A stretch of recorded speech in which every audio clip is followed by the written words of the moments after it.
But you have to ask yourself, have you been put in this situation, or is this a false expectation that you set for yourself? Who told you? Where were these expectations coming from? Did you assume them yourself? And so what happens is you'll see a tension in a relationship, whether it be at work or your personal, where you've taken on your own responsibilities, and these responsibilities and expectations that never yours. And then you feel like you have to make it happen.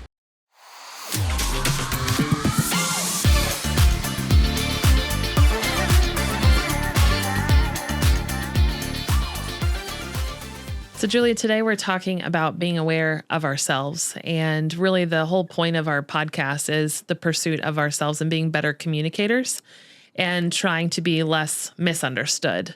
We're going to be talking about a number of things today. I'll just hit on a couple of quick things. One is just being aware of our own lenses, understanding our capacity for different seasons that we might go through.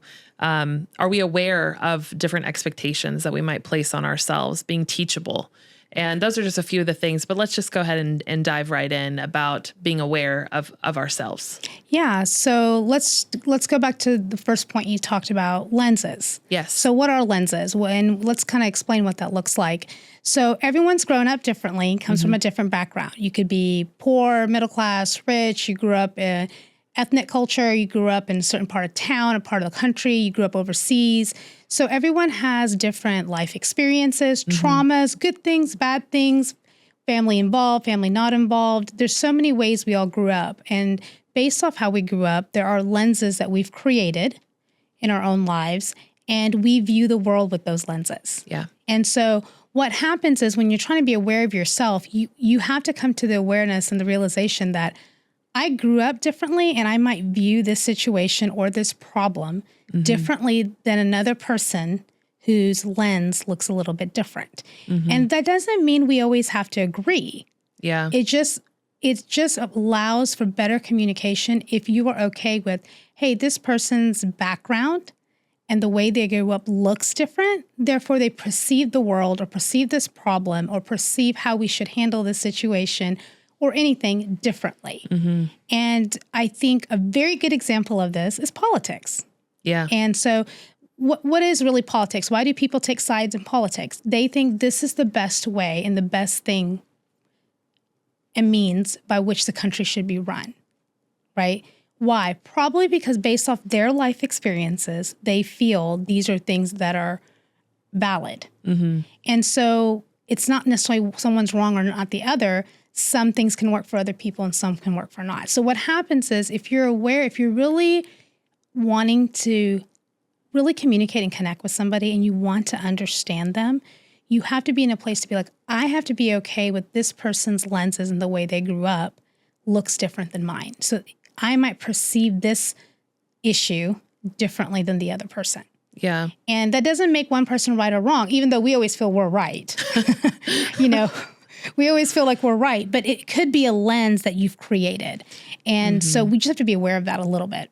Yeah, I agree. I think politics is a good example. One thing that comes to my mind too is just even in marriage, in our relationships, because I mean, oftentimes we come from completely different backgrounds and we have different perspectives. And so with the lenses, our lenses are always going to look different for the most part. And I think sometimes is even for myself, like you have certain expectations, but just because the other person has a different lens or a different expectation doesn't necessarily make it wrong, but it certainly creates an opportunity for us to check our own lenses. And those are some things that I think we need to be aware of, because otherwise you can place like improper maybe, or maybe false expectations on someone else just because you're coming to the table with your own experience. And so I think it can make things challenging in the relationship or in the marriage if you have certain expectations. Absolutely. And I think in relationships too, if I have an experience that's good, I'm going to want to continue that good experience. Right. And so I'll probably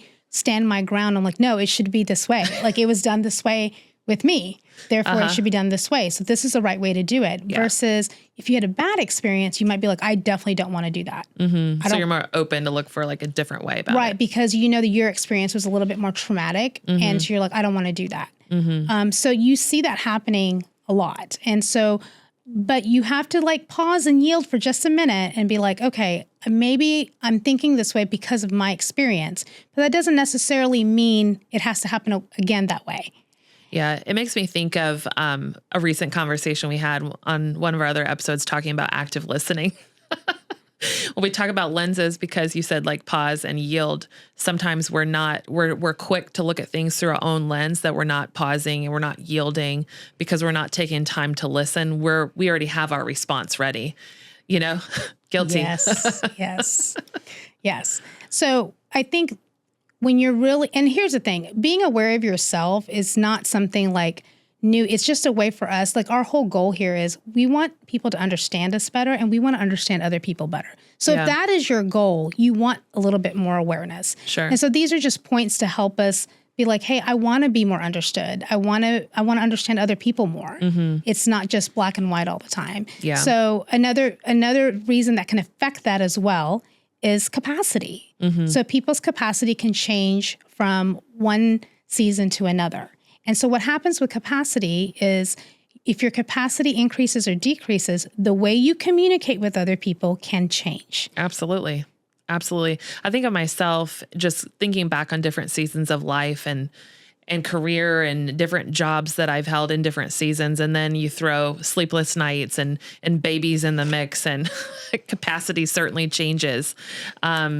Patience levels may change. There might be some tiredness that's part of the response versus a rested response, So I think part of it is being aware of those different seasons that you're going through in order to even judge like, hey, can I even take on this other project, or can I take this on as well?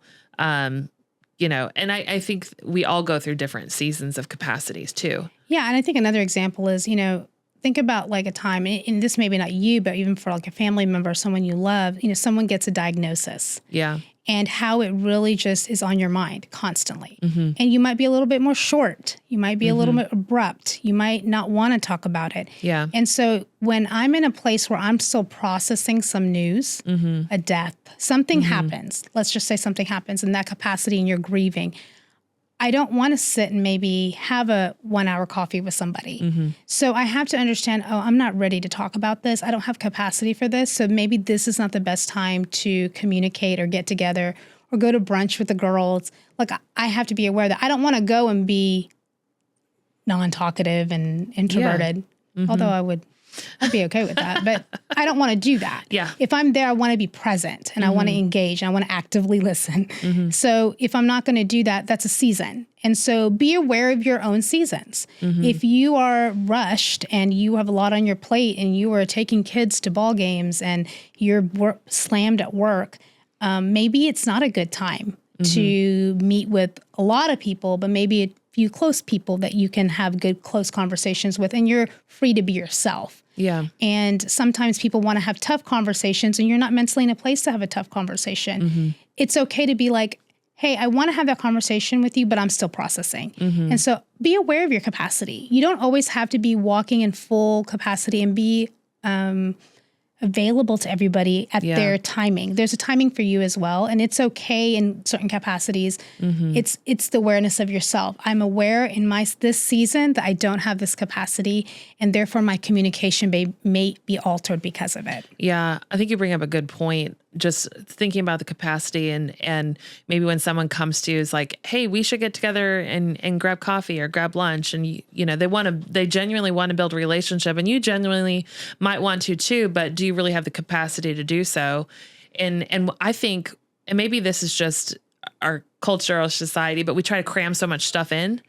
And like, oh yeah, let me check my calendar. Yeah, I've got a window here, but then like you cram it in that window and then it's not even quality time. So looking back at capacity, like, do you really have the capacity to try to build that new friendship or that relationship? And I think sometimes we try to accommodate because we care, but we need to be cognizant of our own capacity in different seasons. Yes. And if you're truly wanting to understand and build a relationship, your own awareness of your capacity is absolutely essential. Mm-hmm.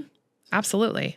And so if you're not aware and you're just building very weak relationships, you're just going to have a lot of acquaintances. Yeah.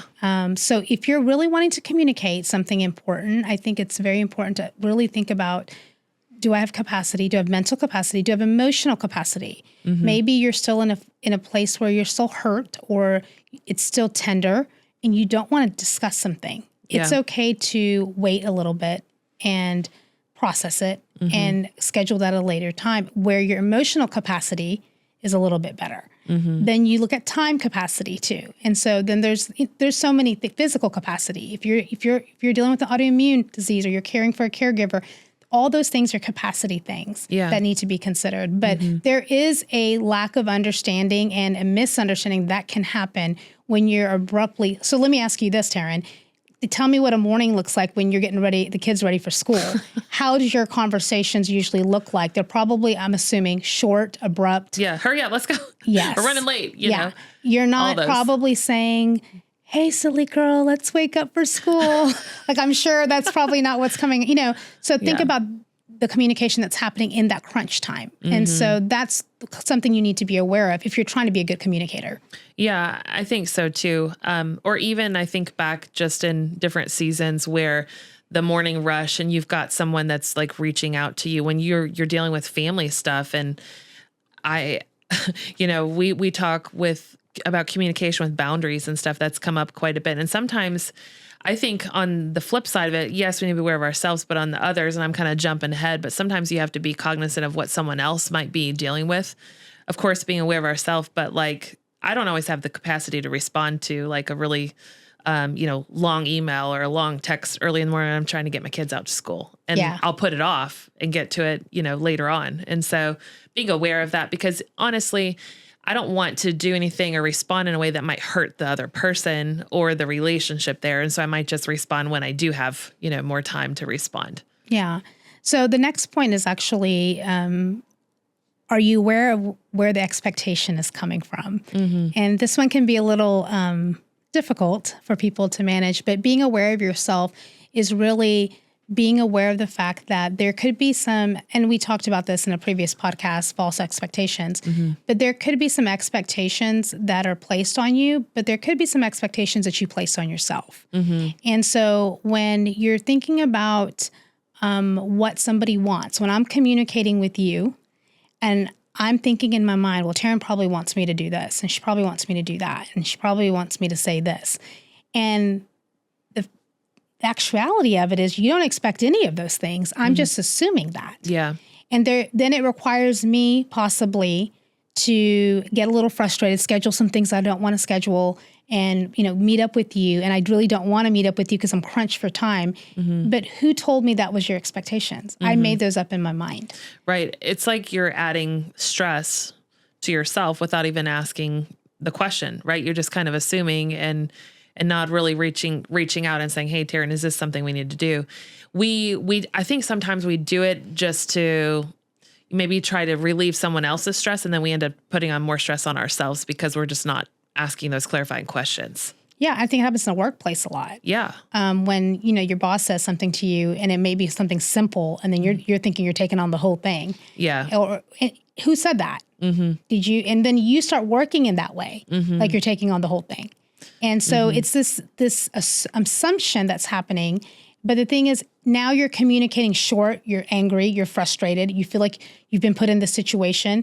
But you have to ask yourself, have you been put in this situation? Or is this a false expectation that you set for yourself? Who told you?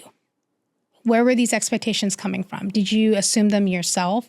And so what happens is you'll see a tension in a relationship, whether it be at work or your personal, where you've taken on your own responsibilities and these responsibilities and expectations that never yours. And then you feel like you have to make it happen. Yeah. And so it creates, and so you happen is there's tension in the relationship and one person may not be aware of the tension. Yeah. So like, what just happened? I think I do that a lot, honestly, like at home in our home life and in our family. Sometimes as the mom hat, you're trying to juggle all the things and do all the things and whether you have children or not, like you're juggling, you're trying to wear multiple hats.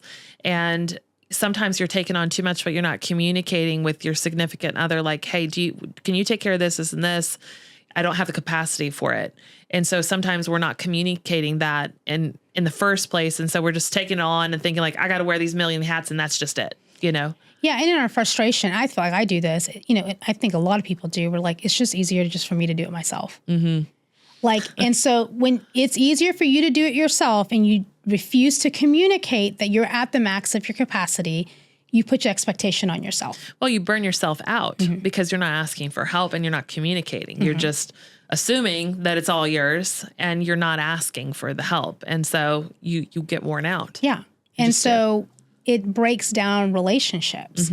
What happens is after a series of doing that, you're burning yourself out while you're burning somebody else out at the same time. Right. Because they're not really understanding what's going on, because at no point did we say, well, I felt like when you said this, you meant this. And it's for them to like, I never meant that.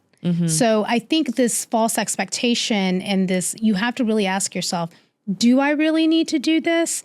Or am I just thinking I have to do this all by myself? And do I need to communicate that this is probably going to be difficult for me to do? Yeah. And so on the front end, I think there's a lot of places and areas in our life where we do this. And it could be because, you've come out of survival mode, or you haven't been able to depend on somebody. So you're just like, I'll just do it myself. I'll just do it myself. But there is a frustration that comes with the lack of communication that's happening there. Yeah, absolutely. Absolutely. So our last one is the one that requires a lot of growth, but it's to be teachable. Yes. And so we could go a little bit here if we needed to.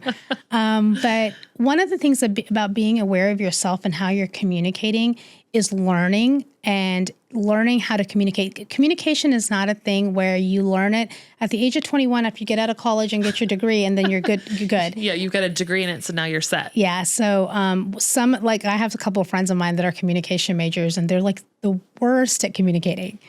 They're the worst. So there's no degree in effective communication. You can take a couple of courses here and there and learn, but the truth of the matter is it's an ongoing, evolving process. And it's learning to be comfortable with yourself and also learning how to communicate with others in a way to let them know where you stand. And it frees you from a lot of things, I think, false burdens that people put on themselves.